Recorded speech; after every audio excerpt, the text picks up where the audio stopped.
اور جب ان کے پاس ایک پیغمبر آئے اللہ تعالیٰ کی طرف سے جو تصدیق بھی کر رہے ہیں اس کتاب کی جو ان لوگوں کے پاس ہے، ان اہل کتاب میں کے ایک فریق نے خود اس کتاب الہی کو ہی پس پوچھ ڈال دیا، جیسے ان کو گویا اصلاً علم ہی نہیں ہے، اور انہوں نے ایسی چیز کا اتباع کیا جس کا چرچا کیا کرتے تھے شیاطین حضرت سلیمان علیہ السلام کی سلطنت میں، اور حضرت سلیمان علیہ السلام نے کفر نہیں کیا مگر شیاطین کفر کیا کرتے تھے، اور حالت یہ تھی کہ آدمیوں کو بھی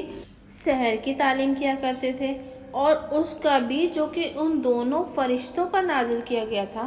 بابل میں، جن کا نام ہاروت و ماروت تھا، اور وہ دونوں کسی کو نہ بتلاتے جب تک یہ نہ کہہ دیتے کہ ہمارا وجود بھی ایک امتحان ہے، سو تو کہیں کافر مت بن جائیو۔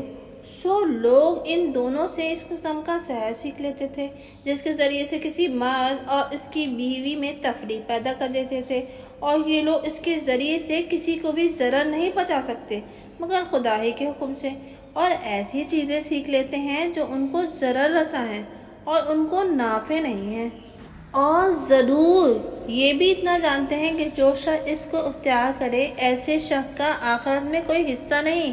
اور بے شک بری ہے وہ چیز جس میں وہ لوگ اپنی جان دے رہے ہیں۔ کاش ان کو عقل ہوتی، اور اگر وہ لوگ ایمان اور تقویٰ کرتے تو خدا تعالیٰ کے یہاں کا معاوضہ بہتر تھا، کاش ان کو عقل ہوتی۔